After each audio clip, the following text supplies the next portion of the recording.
Astaghfirullah.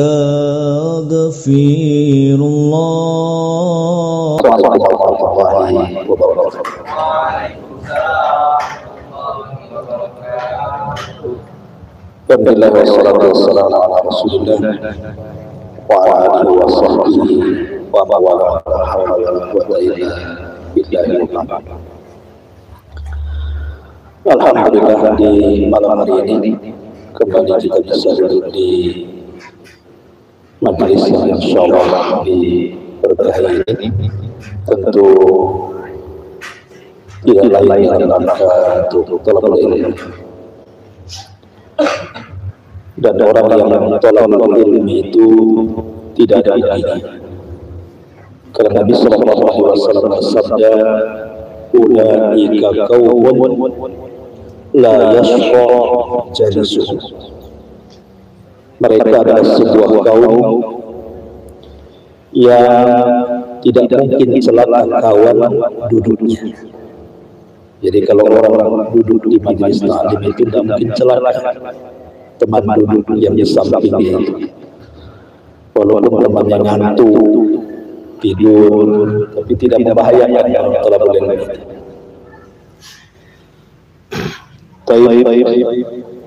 Salawat dan salam tak lupa kita hadiahkan kepada Rasul kita Nabi besar Muhammad sallallahu alaihi wasallam. Malam ini kita akan mengisahkan beberapa kisah di zaman para sahabat Nabi. Tentu kisah-kisah ini bisa kita ambil ibrah, pelajaran bagi kehidupan kita, baik para sahabat Nabi sallallahu alaihi wasallam yang kemudian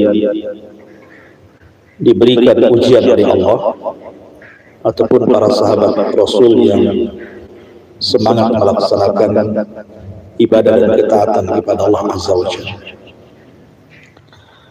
Ada dua kisah yang menarik di zaman para sahabat itu, di mana ada orang yang dikubur tetapi tanah tidak menerimanya. Jadi setiap dikubur jasadnya naik lagi, nanti dikubur lagi jasadnya naik lagi. Karena nggak bisa dikubur, akhirnya terpaksa dilempar ke lembah. Bagaimana kisahnya dan siapa mereka? Kok sampai bumi tidak menerima jasadnya? Ma'asyiral muslimin wal muslimat rahimani wa rahimakumullah. Di zaman Nabi sallallahu alaihi wasallam ada seorang laki-laki namanya Muhallib al-Laythi. Muhallib al-Laythi, satu di antara 6 orang yang diutus Nabi sallallahu alaihi wasallam untuk menyerang sebuah kaum yang disebut dengan Sariyah. Sariyah itu pasukan tapi Rasul tidak ikut, namanya Sariyah. Lah di antara pasukan yang diutus itu 6 orang, salah satunya ada orang namanya Muhallib al-Laythi. Berangkatlah pasukan ini atas perintah Nabi sallallahu alaihi wasallam. Rupanya di tengah jalan pasukan ini berjumpa dengan seseorang namanya Amir al-Ashja'i. Amir al-Ashja'i radhiyallahu anhu, dan dia sedang menggembala kambing. Kemudian terlibat percekcokan antara Muhallib al-Laythi dengan Amir al-Ashja'i ini, karena memang mungkin ada persoalan pribadi antara beliau dengan Amir al-Ashja'i ini. Entah mengapa kemudian dibunuhlah Amir al-Ashja'i oleh Muhallib al-Laythi. Setelah dibunuh, diambil untanya, kemudian diambil barang-barang, kemudian pergi. Setelah melaksanakan tugas sebagai Sariyah dari Nabi, pasukan ini pulang. Tapi Nabi SAW tahu peristiwa itu. Kenapa? Karena Rasul diberitahu Jibril. Rasul tahu ada peristiwa pembunuhan itu. Maka dipanggillah Muhallib al-Laythi ini di hadapan Rasul. Kemudian bertanya, kenapa kau membunuh Amir al-Ashja'i? Kemudian dia memberikan alasan macam-macam. Tapi Nabi SAW mengatakan, la ghafarallahu, semoga Allah tidak mengampuni dosa-dosa. Akhirnya kemudian Nabi SAW berusaha untuk membayarkan diat pembunuhan kepada keluarga Amir al-Ashja'i, karena bagaimanapun orang membunuh itu kan qisas, kalau tidak bayar diat 100 ekor unta. Akhirnya keluarga Amir al-Ashja'i memilih untuk mendapatkan diat, maka kemudian dibayarkan 100 ekor unta kepada Amir al-Ashja'i. Dikiranya perkara ini sudah selesai menurut Muhallib al-Laythi karena sudah terbayar diatnya gitu ya. Tapi Rasul masih murka kepada Muhallib al-Laythi. Kemudian ketika datang, Rasul mengatakan, idhab la ghafarallahu lak, pergi kau dari sini, semoga Allah tidak mengampuni dosa. Maka dengan kasus seperti ini, kemudian berjalannya waktu, akhirnya Muhallib al-Laythi ini meninggal dunia.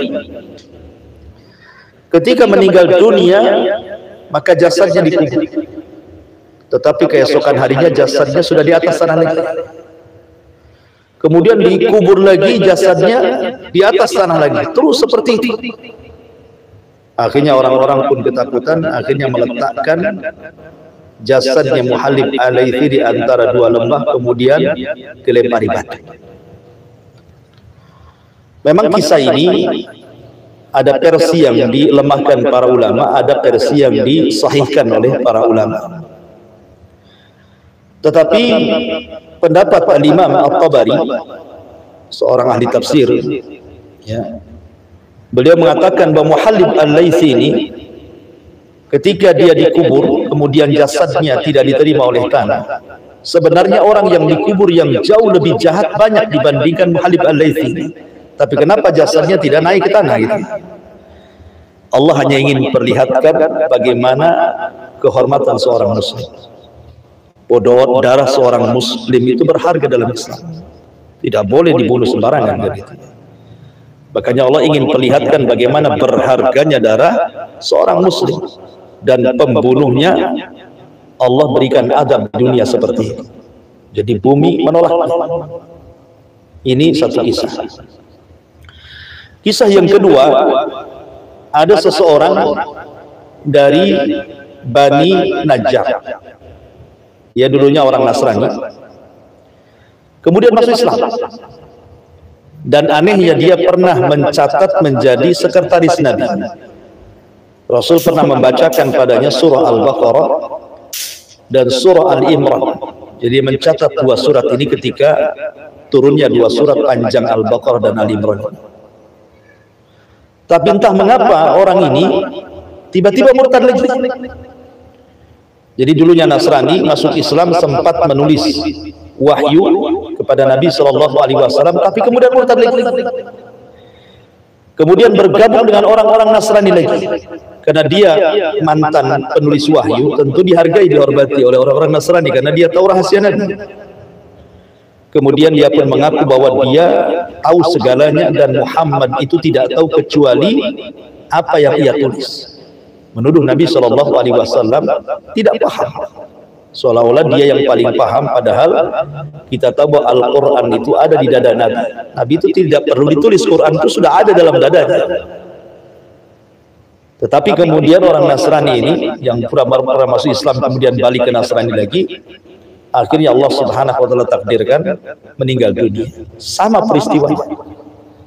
Ketika dikubur, jasadnya naik lagi. Ketika dikubur, jasadnya naik lagi. Jadi orang-orang Nasrani menyangka bahwa itu ulahnya Rasul dan sahabat, itu ulahnya Muhammad dan sahabat. Jangan-jangan si Muhammad dan sahabat itu yang menggali kembali, kemudian jasadnya diangkat lagi. Akhirnya mereka pun melobami dengan sangat dalam sekali kuburan itu supaya tidak bisa digali, kemudian jasadnya dimasukkan, tapi besok naik lagi jasadnya. Dari situ mereka mengetahui bahwa ini bukan perbuatan Rasul dan juga para sahabatnya. Ini dua kisah yang tercatat, ini tercatat dalam Sahih Muslim. Ya. Tetapi lihat bagaimana dua kisah ini. Ada orang yang tidak diterima oleh bumi gitu. Yang satu karena membunuh seorang muslim, yang satu karena menuduh Nabi Shallallahu Alaihi Wasallam bahwa dia tidak tahu apa-apa. Dia tidak paham dengan wahyu, seolah-olah dia yang paling paham. Dan ini kan tuduhan serius. Karena Nabi Shallallahu Alaihi Wasallam itu wa may yantiqu 'anil hawa in huwa illa wahyu yuha. Tetapi ada kisah yang lain, justru bumi melindunginya. Seperti kisah seorang sahabat namanya Asim ibn Thabit. Asim ibn Thabit adalah salah seorang sahabat yang super teguh ketika kekalahan kaum muslimin di Uhud, dan dia yang kemudian menyelamatkan Nabi dan beberapa orang dari kalangan Ansar sehingga Rasul selamat dari pembunuhan. Namanya Asim ibn Thabit radhiyallahu anhu. Jadi ketika ada beberapa kabilah datang kepada Nabi Shallallahu Alaihi Wasallam ketika itu, minta supaya didatangkan kepada mereka pakar Quran, supaya Quran diajarkan di kabilah. Ada yang mengatakan kabilah Idhal dan kabilah Qar meminta kepada Rasul supaya didatangkan para hufadzul Quran untuk mengajarkan Quran di kabilah. Maka Rasul mengutus 10 para penghafal Quran. Lah salah satu di antaranya adalah Hubayb ibn Adi, kemudian Asim ibn Thabit. Dari 10 orang itu kemudian diutus oleh Rasul. Tapi di tengah jalan dikhianati, dibunuh semua. Ya, dibunuh semuanya, kecuali Hubayb ibn Adi dan salah seorang yang lainnya dijual kepada musuh orang Quraisy yang keluarganya terbunuh di Uhud dan Badar. Akhirnya keduanya pun dibunuh.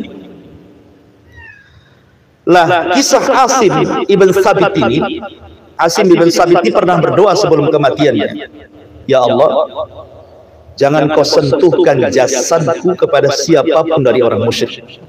Itu doanya. Ya Allah, jangan ada orang musyrik berani menyentuh jasad setelah kematiannya. Nah, ketika ada seorang wanita yang sangat dendam dengan sahabat Rasul, terutama kepada Asim bin Thabit, karena dia yang membunuh keluarganya di perang Uhud.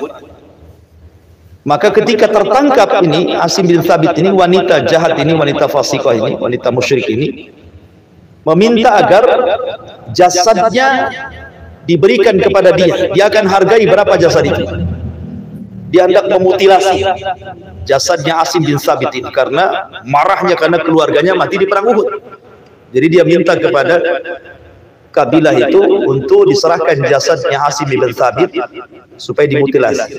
Tapi subhanallah, tiba-tiba ketika jasad itu mau diambil, tiba-tiba datang tawon, dikerubungi tawon jasad itu, sehingga nggak ada orang berani mendekat.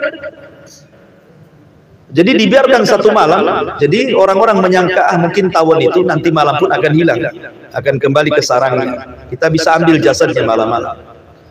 Rupanya sampai malam hari tawon itu juga tidak pergi dari jasadnya sampai pagi hari. Ya.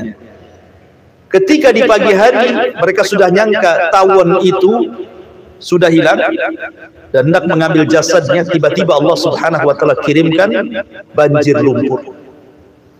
Kemudian membawa jasad itu tiba-tiba lenyap ke bawah lumpur, kan nggak tahu di mana jasad itu kan. Banjir lumpur lenyap. Ya kan? Lihat bagaimana para ulama menjaga, kata para ulama, bagaimana Allah menjaga jasad Asim bin Thabit yang hendak dimutilasi oleh seorang wanita musyrik dan bumi menjaganya. Dijaga oleh Allah. Ya. Memang kalau kita bicara tentang riwayat-riwayat tentang jasad-jasad yang akan yang dijaga oleh bumi dan tidak akan dimakan oleh tanah itu, memang tidak ada kecuali para nabi. Ya, kalau para nabi ya jasadnya tidak mungkin dimakan tanah. Makanya di zaman Umar bin Khattab ketika menyerang Persia, jadi Umar itu menyuruh para sahabat untuk menyerang satu kota. Rupanya di situ ada seorang nabi Bani Israel namanya Daniel, dan kuburannya diagungkan oleh orang-orang Persia. Nabi Bani Israel namanya Daniel. Maka Umar bin Khattab tidak hendak menjadikan kuburan itu dijadikan tempat kesyirikan. Akhirnya malam-malam Umar memerintahkan sahabat untuk menggali kuburan itu. Kemudian ketika digali, jasadnya masih utuh. Namanya seorang nabi, jasadnya masih utuh, padahal dia sudah meninggal 300 tahun yang silam, gitu ya. Dan ini menunjukkan sabda Nabi SAW adalah sebuah kebenaran bahwa jasadnya para nabi tidak mungkin dimakan tanah, gitu. Makanya ketika Nabi Sulaiman mati pun, kemudian duduk di singgasana, jin masih kerja, karena namanya jasad seorang nabi kan disangka masih hidup, lagi tidur, padahal mati. Baru setelah singgasananya roboh karena dimakan rayap, gitu ya, jin baru mengetahui Sulaiman sudah mati, gitu. Dari sini menunjukkan bahwa jasadnya para nabi itu memang dijaga dan tidak mungkin dimakan tanah. Tapi apakah selain para nabi juga sama? Maka tidak ada nas yang jelas. Kalaupun memang ada, maka itu bentuk karamah. Seperti contoh umpamanya di Saudi Arabia itu kan pernah banjir. Banjir di Saudi pernah banjir. Lah kuburan para syuhada Uhud itu jumlahnya 70, itu tersapu banjir. Kita tahu bahwa kuburan padang pasir beda dengan di Tamiang, kuburan Batam kan tanah kan. Kalau disapu banjir pun tidak ada masalah kan, tanah. Tapi kalau padang pasir disapu disapu air, ya habis lah kan, gitu ya. Namanya pasir. Jadi banjir itu menyapu kuburan 70 syuhada Uhud. Subhanallah. Jasad-jasad itu masih utuh. Bahkan jasadnya Hamzah, paman Rasul yang dimutilasi oleh Hindun, yang apa namanya ususnya dibedel, kemudian dijadikan anting, gelang sama Hindun itu kan. Nampak jelas ini jasadnya Hamzah. Dari sinilah oleh kerajaan Saudi akhirnya dipindah kuburannya, dinaikkan di atas bukit supaya kalau ada banjir nggak kena lagi. Nah, tetapi kan ini kejadiannya baru beberapa tahun yang silam kan, gitu. Menunjukkan bahwa ada jasad-jasad itu yang dijaga oleh Allah Azza wa Jalla. Seperti jasadnya para sahabat, jasadnya para penghafal Quran. Bahkan di negeri kita juga kita dengar ada tokoh ulama mana, gitu ya, ketika digali jasadnya masih utuh, gitu kan. Kita sering mendengar, walaupun tidak ada nas yang jelas, kecuali memang para nabi saja yang dijaga berdasarkan riwayat. Tetapi di lapangan kenyataannya ada. Tapi bukan berarti kemudian yang dimakan tanah dan dia ulama berarti tidak punya karamah, tidak. Maksudnya ada jasad-jasad itu yang memang dijaga oleh Allah Subhanahu wa taala. Nah, jadi kalau pertama kisahnya bumi tidak menerima, gitu ya. Ini kalau yang kedua ini kisahnya justru bumi menjaganya. Ya. Apa faedah dari sini? Masyarul muslimin yang dimuliakan Allah Azza wa Jalla. Kalau kita cerita tentang alam kubur, ya. Salah satu peristiwa alam kubur itu adalah himpitan kubur. Kan ada himpitan kubur, ada fitnah kubur, ada azab kubur, ada nikmat kubur. Ini peristiwa di alam barzah. 4 peristiwa di alam barzah. Pertama himpitan, yang kedua fitnah, yang ketiga azab, yang keempat nikmat. Pertama himpitan, semua manusia tidak akan lepas dari himpitan. Apakah dia mukmin, apakah dia kafir, apakah dia bayi, apakah dia dewasa, apakah dia laki-laki, apakah perempuan, apakah dia orang soleh, apakah dia orang toleh, apakah dia sahabat atau bukan sahabat. Himpitan ini berlaku kepada semua orang. Himpitan ini. Makanya ada seorang sahabat Rasul namanya Sa'ad ibn Rabi. Sa'ad ibn Rabi ini pemimpin Aus. Gara-gara dia satu kabilah masuk Islam. Ya, orang-orang Ansor itu kebanyakan masuk Islam di tangan Sa'ad ibn Rabi. Karena dia jasanya besar dalam Islam, ketika kematiannya Sa'ad ini 70.000 malaikat turun dari langit mengantarkan jasadnya ke kuburan. Bukan hanya 70.000 malaikat turun dari langit mengantarkan jasadnya Sa'ad bin Rabi ini, sampai arsy Allah bergoncang. Bayangkan, arsy itu makhluk Allah terbesar, tapi bisa bergoncang dengan kematian Sa'ad. Kenapa? Karena jasa Sa'ad dalam Islam itu luar biasa, gitu. Jadi, masyaallah muslimin yang dimuliakan Allah Azza wa Jalla, ketika kematian Sa'ad, Nabi SAW mengatakan, kalaulah ada orang yang selamat dari himpitan kubur, maka dialah orangnya. Maksudnya Sa'ad ibn Rabi. Tetapi dia pun tidak selamat.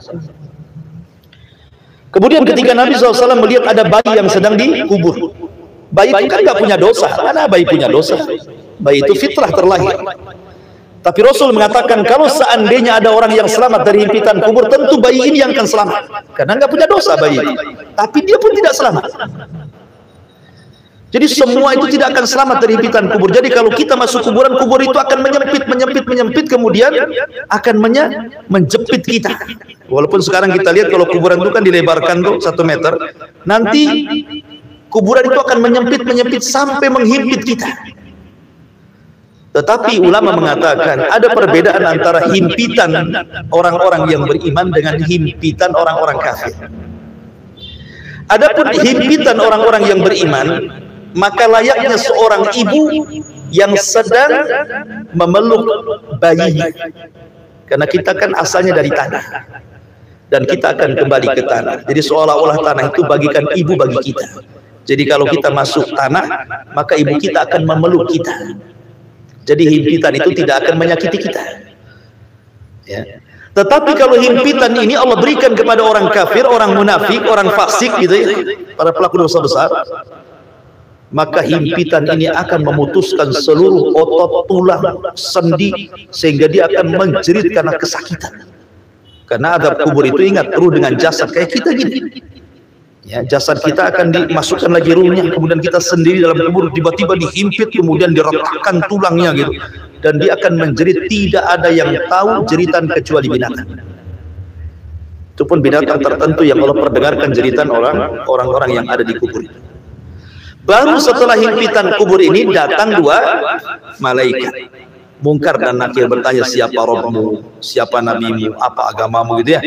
Kalau dia mampu menjawab berarti masuk ke nikmat kubur, kalau dia tidak bisa menjawab masuk kepada azab kubur. Ya. Jadi kita ini akan kembali ke tanah. Jangan sampai kemudian tanah ini tidak menerima kita dan menghimpit kita sehingga kita akan kesakitan gitu ya. Maka berlindunglah dari azab kubur, sebagaimana Rasul mengatakan istaizu bi adzabil qabr. Berlindunglah kalian dari azab kubur. Ma'asyiral muslimin yang dimuliakan Allah Azza wa Jalla, intinya bahwa kisah-kisah tadi ini menginspirasi kita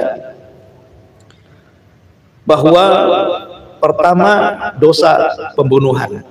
Kan tadi ceritanya Muhallib Al-Laitsi ini karena dia membunuh, menunjukkan bahwa pembunuhan dalam Islam itu, apalagi yang dibunuh seorang muslim, sangat terlarang. Tidak boleh membunuh seorang muslim apalagi dengan kesengajaan, karena Allah mengatakan wa man qatala mu'minan muta'ammidan fajazauhu jahannam khalidan fiha. Siapa yang membunuh seorang mukmin secara sengaja maka akan dimasukkan ke dalam jahanam dan dikekalkan di dalamnya. Kalimat dikekalkan bukan selama-lamanya, tidak, maksudnya saking lamanya sehingga bahasa Quran dikekalkan. Ya, tetap selama dia tidak musyrik, orang itu ada kesempatan masuk surga. Tetapi dengan lamanya dia di neraka itu sampai Allah katakan khalidan fiha, dikekalkan di dalamnya. Maka jiwa seorang muslim itu sangat berharga. Makanya kita melihat ada aksi-aksi bom bunuh diri yang diatasnamakan para teroris, itu aneh gitu kan. Kenapa mereka membunuh jiwa-jiwa yang tidak bersalah di negeri Islam, yang mati juga orang Islam gitu. Harusnya kalau mau bunuh diri sanalah ke Israel, karena sudah jelas gitu ya. Orang Yahudi ngapain pula di negeri kita buat bom kayak gitu. Mereka kurang paham tentang kehormatan darah seorang muslim. Kemudian juga faedah yang kedua, jasad yang kedua yang ditolak, kenapa? Karena dia murtad. Orang-orang murtad ini hati-hati. Ya kan banyak di Batam ini paling banyak lah. Saya itu punya tetangga kan, dia seorang muslimah. Seorang muslimah nikah dengan laki-laki Nasrani, jadi Nasrani. Akhirnya suaminya selingkuh sama wanita muslimah, masuk Islam suaminya. Nah, bayangkan. Nah, kemudian cerai. Jadi yang pertama wanita muslimah ahli gereja, ini suaminya yang tadinya Nasrani karena selingkuh dengan seorang wanita muslimah kemudian nikah jadi ahli masjid. Coba bayangkan. Ini yang hanya ada di Batam yang kayak gini. Mungkin di luar Batam saya tidak tahu. Coba bayangkan kok tukar-tukaran agama ini gimana ceritanya coba. Tadinya seorang muslimah jadi Nasrani gara-gara suaminya selingkuh dengan seorang muslimah jadi muslim pula dia. Tukar-tukaran agama jadinya. Dan di Batam ini paling mudah orang bisa murtad. ya, menggadaikan agama dengan harga yang sangat murah sekali. Dia kira hidup itu lama gitu ya. Padahal 60-70 tahun dia mati, dia akan bertanggungjawabkan di hadapan Allah. Jadi bahaya orang murtad itu, hati-hati. Kemudian juga meragukan wahyu, karena orang ini kan mengejek Rasul tidak tahu apa-apa, dia yang tahu gitu. Ini kan mengejek wahyu. Dan di zaman sekarang orang yang istihza, mengolok-olok agama itu luar biasa banyak sekali. Ya, mengejek-ngejek Nabi, bahkan Allah saja yang diejek gitu ya. Allah saja diejek dia. Apalagi nabinya, apalagi Quran gitu ya. Memang di negeri kita ini makin kesini makin gak jelas gitu. Makanya saya nasihatkan, bekali dari sekarang anak-anak kita ini agama. Kalau zaman kita aja fitnahnya sebesar ini, bagaimana anak-anak kita nanti? Ya kan, jangan sampai mereka dapatkan fitnah yang jauh lebih besar dari fitnah kita di zaman sekarang, sementara bekal agama kurang bagi mereka. Kemudian juga faedah yang kisah dari Asim bin Thabit menunjukkan tadi, kecintaan dia kepada Allah dan Rasulnya, akhirnya Allah jaga. Ya, Allah jaga jasadnya. Dan ada satu kisah juga menarik, Abdullah bin Haram. Abdullah bin Haram yang pernah saya ceritakan itu, seorang mujahid sudah tua, terlibat dalam perang Uhud, akhirnya orang yang mati pertama dalam perang Uhud. Setelah berapa ratus tahun, itu kuburannya digali, masih seger tuh, darahnya masih ada. Ya, darahnya itu masih mengucur, masih segar itu Abdullah bin Haram ini.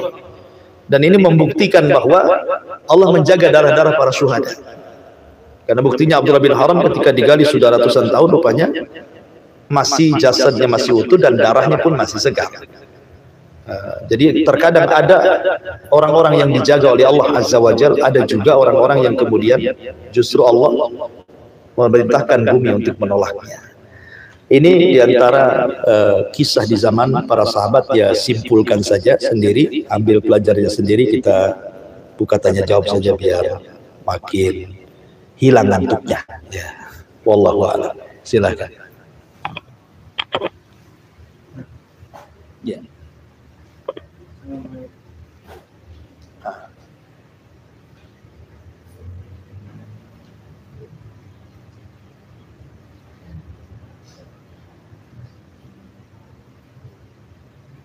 Dah langsung aja.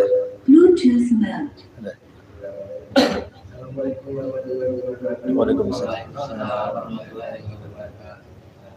Saya mau nanya Ustaz. Iya. Nanti apakah ya kan kiamat? Apakah ada siksa kubur? Kiamat. Maksudnya Kiamat nanti apakah ada siksa kubur? iya. Siksa kubur itu, azab kubur atau nikmat kubur itu, dia adalah terjadi sebelum kiamat. Jadi kalau sudah terjadi kiamat, kiamat besar ya, bukan kiamat kecil ya. Kalau kiamat kecil itu kematian kita, itulah kiamat. Jadi kalau kita matilah kiamat bagi kita, itu kiamat kecil. Kalau kiamat besar kan hancur satu alam semesta ini. Kalau sudah terjadi kiamat, terputus azab kubur. Azab kubur terputus, karena azab kubur itu kan ruh dengan jasad. Karena kalau sudah terjadi kiamat kan hancur semuanya. Manusia itu tidak akan hancur cuman tulang ekornya saja. Walaupun terjadi kiamat dihancur-hancurkan, tapi tulang ekor manusia tidak akan hancur. Karena dari situ Allah bangkitkan. Bangkitkan kita itu dari tulang ekor. Nah, saat terjadi kiamat itu kan ada makhluk-makhluk yang dikecualikan, tidak dihancurkan. Salah satunya sorga, neraka, Arasy, Lauhil Mahfud, kemudian tulang ekor manusia, termasuk ruh. Ruh tidak akan hancur.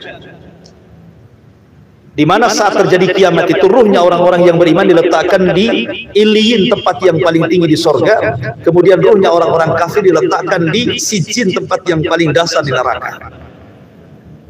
Baru setelah tiupan sangkakala yang kedua, Allah keluarkan jasad-jasad, Allah ciptakan kembali gitu ya.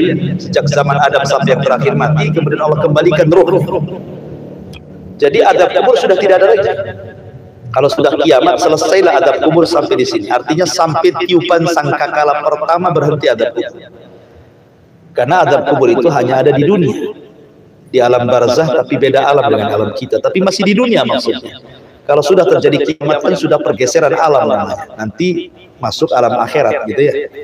Jadi tidak ada azab. Cuman dari sangkakala pertama ke sangkakala kedua ini Ini kan panjang. Abu Hurairah hanya menyebutkan kalimat 40. Apakah terjadinya 40 tahun, 40 bulan, 40 hari, wallahu alam, kehancuran alam semesta ini, karena dari tiupan pertama ke kedua ini kan terjadi kehancuran hebat alam semesta.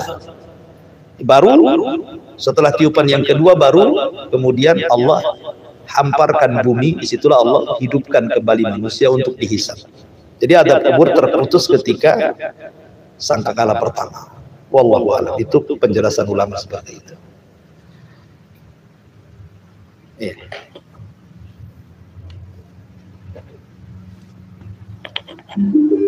Bluetooth mode.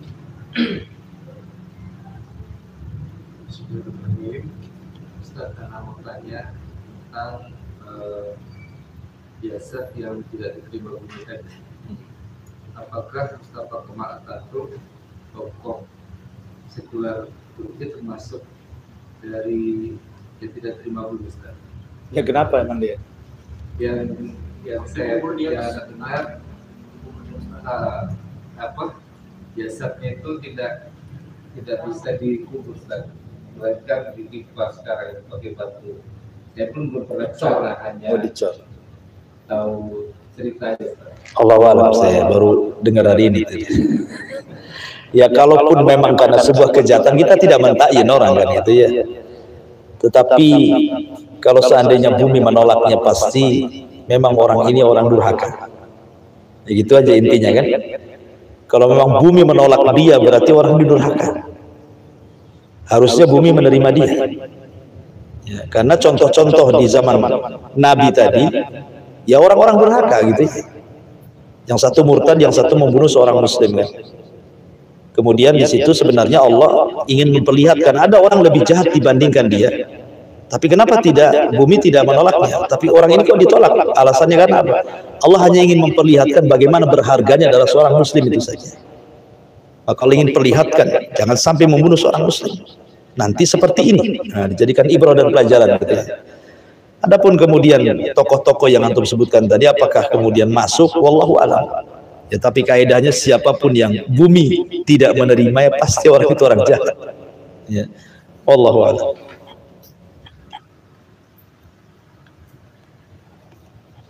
Ya. Apakah yang orang-orang termasuk orang itu termasuk orang yang kafir sudah beriman? Mengejek Al-Quran. Iya, ada cerita begini. Di zaman Nabi Shallallahu Alaihi Wasallam ketika kaum muslimin pulang dari perang Tabuk, jadi orang-orang munafik itu mereka kumpul di pojok sana. Orang-orang para sahabat Rasul kumpul sebelah sini. Begitulah arwah itu junudun mujannada. Pasti ruh itu akan bergabung dengan orang yang sesama dia kan. Kalau munafik pasti bergabung dengan orang munafik. Kalau orang baik pasti bergabung dengan orang baik kan gitu. Itulah ruh. Seperti itu. Jadi orang-orang munafik ini ngejek Nabi dan para sahabat. Lah di sekitar Nabi itu ada para pembaca Quran, para ahli baca Quran, para qurra. Mereka terlibat dalam perang Tabuk. Jadi orang munafik itu tiba-tiba ngomong begini, ma ra'ayna qurra'una, ma ra'ayna qurra'ana. Kami tidak pernah melihat pakar-pakar baca Quran. Arghabu butuna, yang paling rakus perutnya, ya. Wa akdzabu alsinan, yang paling dusta lisannya, dan yang paling pengecut ketika berjumpa dengan musuh kecuali mereka. Oh, bercanda maksudnya orang munafik ngomong begini. Aku tidak pernah melihat pakar Quran yang rakus perutnya, yang dusta lisannya, yang pengecut ketika berjumpa dengan lawan kecuali mereka. Disyaratkan kepada pakar Quran yang ada di sekitar Nabi, sambil menunjuk ke sana gitu ya. Ada seorang sahabat mendengar ucapan orang munafik yang sedang ngobrol-ngobrol. Dilaporkan kepada Nabi ucapan ini. Tapi sebelum sampai Jibril sudah tahu dulu, ngasih tahu dulu Rasul. Jadi Rasul sudah tahu dulu sebelum sahabat ini menyampaikan. Turunlah ayat. Qul abillahi wa ayatihi wa rasulihi kuntum tastahzi'un la ta'tadiru qad kafartum ba'da imanikum. Turun ayat ini. Apakah dengan Allah, apakah dengan ayat-ayatnya, ataukah dengan Rasulnya kalian mengejek mereka, memperolok-olok mereka semuanya, Allah, ayat dan Rasul? Jangan cari-cari alasan. Kalian sudah kufur setelah keimanan kalian. Jadi ketika turunnya ayat ini, orang-orang munafik ini kaget, ketakutan dengan Nabi, akhirnya minta maaf. Nabi itu sudah naik unta, untanya sampai ditarik-tarik.